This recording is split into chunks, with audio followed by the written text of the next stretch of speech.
imbere yawe tugiye kuvuga amagambo yawe tutabikwiriye, impamvu tugusaba ko wabyemeye udufashe kandi ukomeze kandi amagambo tugiye kuvuga ku mitima yacu twese atume turushaho kwiyegurira no kumenya bisumbyeho Yesu Kristo umukiza wacu.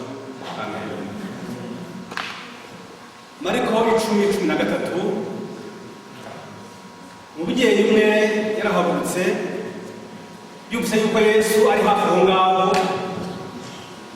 ashaka kumushyira umwana we ngo amumwakire kuko ari umugenzo w'Abayuda gushyira abana rabi kugira ngo abahe umugisha barambitse n'ibiganza.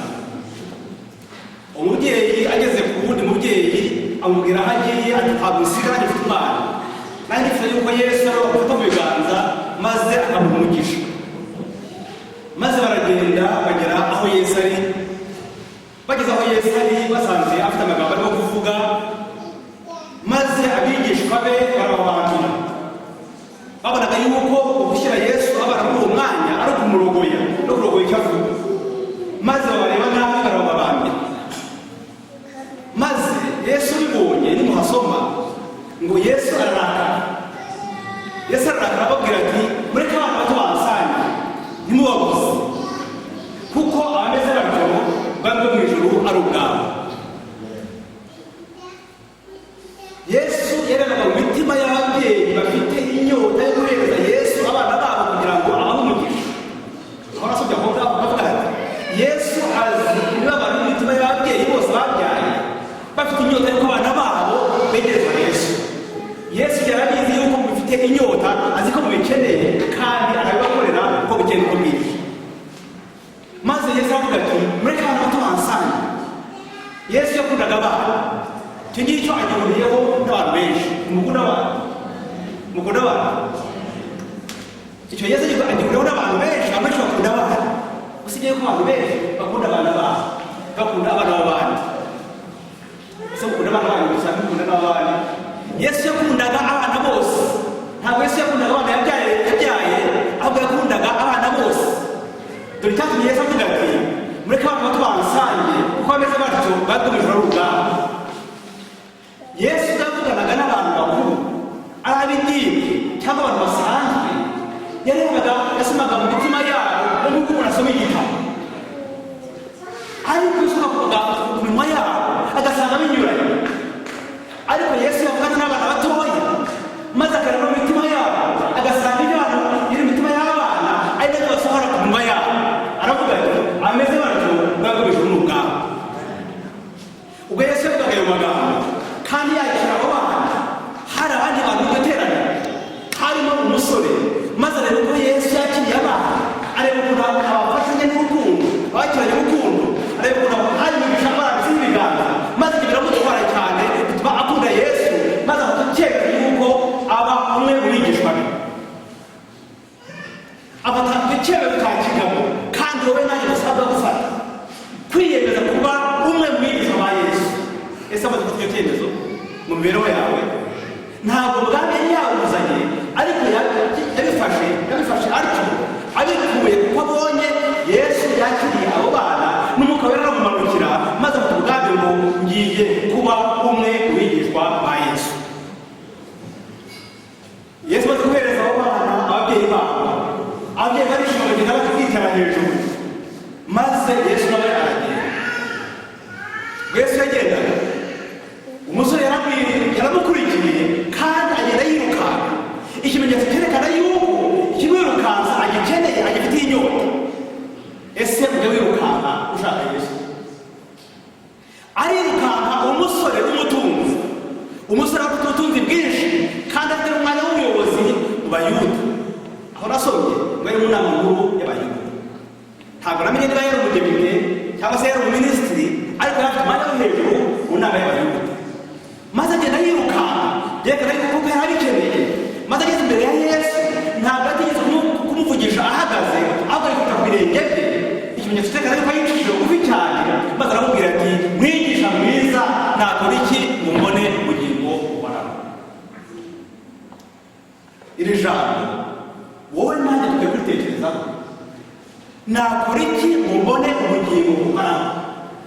Iyo turi mu ngo zacu, iyo turi mu nzira tugenda tuba twibaza niki nakora ngo kinteze imbere, niki nakora ngo kinyungure, niki nakora kugira ngo merwe neza kurushaho, niki nakora cyatuma mbona umusaruro wisumbuyeho ngo nishyure ibigomba byose. Ufite imirimo abashaka umurimo wisumbuyeho wamuha igisumbye icyo yabona, utawufite abashaka umurimo yakora kugira ngo abashe kumerwa neza kurushaho. Ariko nanone dukwiye gutekereza ngo niki nakora ngo mbone ubugingo buhoraho. Ese tubigitekereza? Ujya wicara mu nzu yawe ukavuga uti niki nakora mu mibereho yanjye kizatuma ubugingo buhoraho? Icyo ni ikibazo buri wese akwiye gutekereza n'uyu munsi, n'ubwo umusore yakibajije mu myaka myinshi ishize. Ikibazo cy'ingenzi, Yesu amubaza ati unyitira iki mwiza? Umwiza n'umwe n'Imana. Hari amagambo Yesu yagiye avuga ajya kwigisha abantu, afite icyo yavugiye, ariko abandi bayatekerezaho bakibwira yuko ahari icyo yavuze cyari icyo ngicyo kandi kigendereye ikindi. Hari amadini amwe avuga ngo Yesu yavuze ngo unyitira iki mwiza kuko ari Imana, bikaba bivuze yuko Yesu atari Imana. Ariko Yesu ntamenya neza yuko uriya musore w'umutunzi amwituye imbere, abaje kiriya kibazo azi neza ahagaze imbere uwo ari we, yagira amabye yuko yamusobanukiwe, ariyo mpamvu amwita umwigisha mwiza. Yagira amabye yuko yamenye yuko ari imbere ya Mesiya, umwana w'Imana waje gukuraho ibyaha byari mu isi, no muri imbere arimo. Maze ati gusa amategeko ngo ntukice, ntugasambane, ntukibe n'ibindi n'ibindi. Maze umusore aramubwira ati ayo yose nayitondeye uhereye muto bwanjye. Yari yakoze ikintu cy'ingenzi rwose, yari yarayitondeye uhereye mu buto bwe. Maze Yesu amwitegereje, maze nawe aramukunda, asanga yuko koko uwo muntu umuri imbere akwiriye kuba mu bigishwa be uzamufasha umurimo. Yesu we yifuje kumugira nkawe ubwe. Uzahasome wifuza ibihe byose kandi agatanu n'imwe. Yesu ashaka kumugira nkawe ubwe, yamubonyemo umuntu uzakora umurimo w'Imana ku rwego rwo hejuru, ngo yashatse kumujyana indorerwamo abantu benshi bazajya bareberamo imico y'Imana. Yesu yari yamukuze cyane. Maze Yesu amubwira ati rwose wagize neza cyane, noneho rero usigaje bingahe basa? Usigaje kimwe inshuti z'Imana urahanga, mbese usigaje kimwe? Basore muri ahangaha, mbese musigaje kimwe? Yesu abwira umusore ati usigaje kimwe.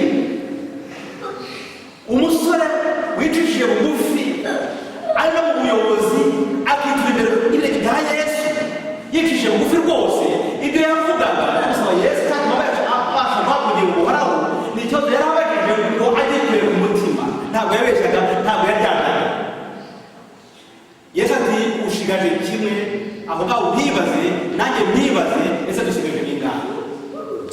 Ati genda ibyo ufite ubigure imiya, uzifashishe abakene, uzungurikire kandi uzagira ubugingo buhoraho nta gushidikanya. Umusore yumvise ayo magambo. Uyu musore yifuzaga ubugingo buhoraho, ariko yifuzaga ubugingo buhoraho. N'ibyo afite ntacyo atakaje, nta kwitanga agize, nta gitambo atanze. Maze mu maso ye harahonga ahinda ukundi, kuko ari afite ubutunzi bwinshi. Akunda ubutunzi, akunda impano kurusha uwazimuhaye. Maze arahindukira, amutera umugongo, aragenda yegera abagaragu be yari kumwe nabo, maze arababwira ati uriya ntabwo akibashije kuba umwigisha wawe. Abantu batekereza Esawu ntabwo tuba tuvuga ngo uyu ntabwo kibaye umwigisha wanjye, bitewe n'impamvu tubona, bitewe n'icyo tugezeho runaka gituma dutera umugongo Yesu, ntatubere umuyobozi iteka ryose kandi twaramumenye. Ese yari yamumenye koko? Ese waramumenye? Ese wamumenye by'ukuri? Uyu musore w'umutunzi yituye imbere ya Yesu agaragara nk'uwamumenye, ariko mu by'ukuri yari yamumenye.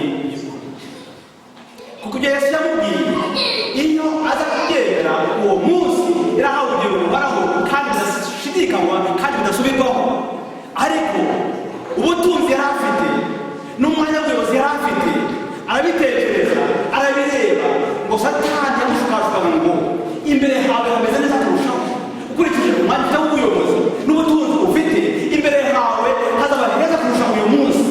maze ubutunzi bwe areba kumuhana, areba kugurana ubutunzi bwe bw'ahazaza adafite uwo munsi, maze aravuga ati ni risike ikomeye. ateza yuko yabahombye yatanze ubutunzi bwe abuguranye ubutunzi bw'ahazaza bwo mu ijuru adafite uwo munsi. Inshuti z'Imana, igitekerezo ese aho wowe nanjye ntabwo tujya tureba iby'uyu munsi tukabigurana iby'ahazaza? Umunyarwanda yaravuze ngo 10 ritashye riruta iki? Muzumugani reka nibaza abagabanza bose mweka ntabwo babimenye. Abanyarwanda baravuze ngo 10 ritashye riruta 9.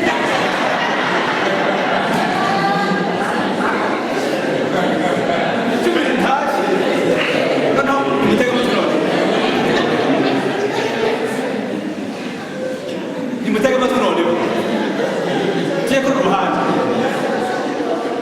10 ritashye riruta 100 riraguye. Ni ukuvuga ngo abantu akuraguriye muzabona 100 ahazaza, 10 ufite narakoze, 10 ufite narakoze, 10 ufite mu mufuka wawe urutangira nawe utayiko uzabona. Uyu muntu hano umusore yabonye yuko ugiye mu muhanda udahazaza atabwizeye atazi n'uko umeze, ahitamo yuko agumana ubuyobozi bwe n'ubutunzi afite mu munsi. Ariko tubatekereze, ese abo twebwe ntabwo tujya tureba ibyo dufite uyu munsi bigatuma tubigurana iby'ahazaza mu buryo runaka, bigatuma ucumura utarebeye ahazaza kugira ngo uhoraho wari kuzabona. Ariko inyungu z'uyu munsi zikagutandukanya n'ubugingo buhoraho cyangwa se n'ubutunzi bw'ahazaza buzajya. Maze Yesu arababara cyane, aravuga ati biragoye yuko ubutunzi yinjira mu bwami bw'Imana.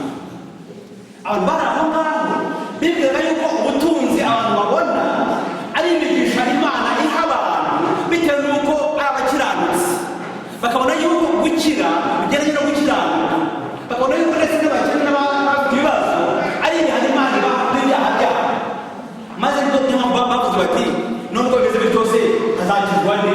Niba abakene batajya bazaza mu ijuru, tuzi ko bakizwa n'uko batunganye, ninde uzajya mu ijuru? Yesu arababwira ati ndashobokera abantu, ndashobokera Imana. Inshuti z'Imana, dushaka ko twiga aha ngaha, ese twaramumenye by'ukuri? Ese koko tumuzi by'ukuri? Bituma tumunambaho, tumwitura imbere ku birenge bye, tuzi uwo duhagaze imbere uwo ari we. Ese iyo aduhitishijemo ati wafite ubugingo buhoraho wigomwe iki n'iki, witanze utanuca, ese uramwemerera? Icyo Yesu yabwiye gushyira ku butunzi nicyo Yosuwa yavuze muri Yosuwa 24:5 ubwo yabwiraga bene wabo ati uyu munsi mwihitiremo uwo mukwiye gukurikira, uwo muzakorera. Ese ni Imana z'abasokuruza banyu cyangwa ni Imana z'abahori bene iki gihugu murimo? Atari kugera inzu yanjye tuzakorera nde? Tuzakorera Uwiteka. Yosuwa 24:5. Inshuti z'Imana, ubwo Yesu yatoraga intumwa ze yageze kuri Yuda Isikariyoti. Ariko kuri Yuda Isikariyoti ntabwo yamuvuzeho amagambo yavuze ku bandi, yamuvuzeho amagambo atandukanye n'ayo yavuze ku bandi. Yesu yaravuze ati ingunzu zifite imyobo n'inyoni zifite ibyari bimeze, atari ko umwana w'umuntu ntabwo afite arabisa, kuko yarabonye yuko Yuda amukurikiye ashaka kuba intumwa ye bitewe n'uko ashaka umwanya runaka mu buyobozi Yesu azashyiraho aho ku isi. Yesu areka yuko we ari umukene kuri iyi si, ko adafite inzu z'abandi bararamo, ndetse adafite n'umwobo n'ingunzu n'icyanya n'inyenyeri mu kirere, avuga yuko ntacyo afite ntacyo atunze, agira ngo amwigishe yuko ibyo arakurikiye atari byo azabona. Ariko Yesu yaramwemereye ngo nawe amubere intumwa, yibwira yuko imibereho ya Yesu n'izindi ntumwa bizagenda bimuhindura buhoro buhoro n'akazaza ubugingo buhoraho. Yesu yamwifuzaga ubugingo buhoraho. Kandi Yuda usomye neza igihe Yesu yakoraga ibitangaza akiza abantu, Yuda yarashishikaraga asomera abantu Yesu kugira ngo abakize, ariko we adakije.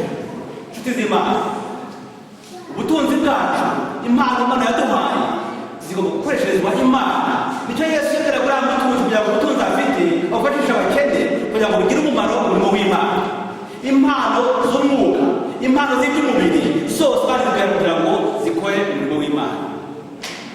Yuda nawe yararangijwe, ariko yarangije atabye Yesu nubwo babanye umunsi ku wundi. Yesu yakora uko ashoboye kose kugira ngo amwigishe, yamuciraga amarenga menshi kugira ngo amenye icyo akwiye gukora n'icyo akwiye kureka. Herode abanyabwenge bamubwiye bati mwami yavutse, icyo yakurikijeho ni ukubaza ati azamvukira hehe. Barahamwibutsa bati byaranditswe kandi byarahanuzwe. Icyo yakurikijeho ni ugushaka benshi b'abahungu kugira ngo na Yesu apfe. Ese nshuti y'Imana, wowe baramumenye by'ukuri bituma ubasha kumukurikira aho ajya hose. Yesu aratusaba kugira ngo tumenye guhitamo no kumwakira no kumenya by'ukuri. Ntabwo ari kumenya by'akanya gatoya n'igice gitoya gusa, aho kumenya wese kandi ukamwiruriramo burundu. Ubugingo buhoraho umusore w'umutunzi yabajije Yesu, igisubizo cyari iki ngiki, ni ukumwumvira ibihe byose. Iyo yumvira Yesu akamukurikira, ubugingo buhoraho bwarumwe kandi bwari bwahari. Kumvira Yesu kwawe, kumvira Yesu kwanjye nibyo byaduhesha ubugingo buhoraho. Maze iminsi mbabwira ibitekerezo bigaragara hari kumaze kubirambirwa. Mwihangane mbabwira cyane, atari uko birangije aho kugira ngo mborohereze reka byinshi cyane. Reka mbabwira icyo sorry wise man, tega amatwi igitekerezo cyane kuko ari cyane rero, tega amatwi kurushaho. Umusoro sibyo umusoro barahari badakoma barasinziriye. Ni umunsi w'abamama, ariko mbabwira igitekerezo cy'umumama n'umwana we.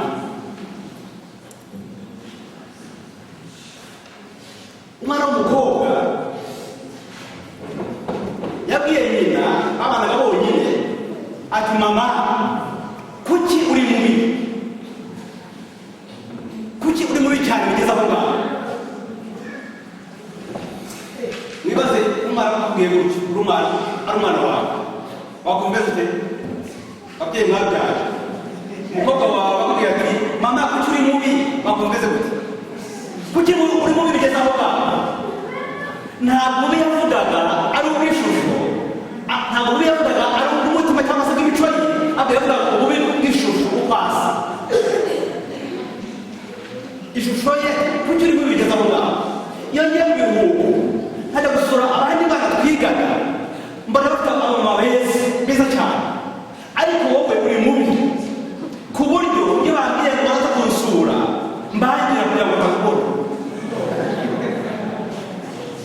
Abandi bamama ni beza, njyaho usanga abamama bakeye basa neza, bashokoje neza, maso ari neza, barandebera ngo banezerewe rwose, ariko wowe sinjya kuzana abandi bana kugira ngo batakubona kwewe rwose. Bibaza ari wowe ubwira. Noneho rero umujyi aramubwira ati mbese ibyo ntabwo usa gutya. Abantu bose muri uyu musozi barabizi nawe utabizi. Ntabyo nzi. Iyo abantu bashaka kunsura ndabahakanira nkabwira andi magambo kugira ngo bataza bakakubona. Maze ndaramubwira ati umunsi umwe nari ngufite umwana mutoya, kandi yari wowe wenyine nari mfite, nta mugabo nari mfite, yari wowe nanjye gusa. Maze gusiga mu nzu ngiye kuvoma, mvuye kuzana amazi ngo arageraga hafi, nabonye inzu yahiye. Maze ndirukanka turakomeje nagitura hasi, ndirukanka ngeze hano, ngeze ku nzu nsanga abaturanyi batabaye basohoye ibintu byose mu nzu, ariko murebewe. Maze ndabaza nti umwana wanjye ari hehe? Bati ntabwo tuzi ko muzi harimo umwana. Ati ninjira mu nzu ndagenda mfata umwana ndagusanga ku buriri, ndagufata gusa mu gituza cyanjye ndagusohokana, kugenda asohokaga n'inzu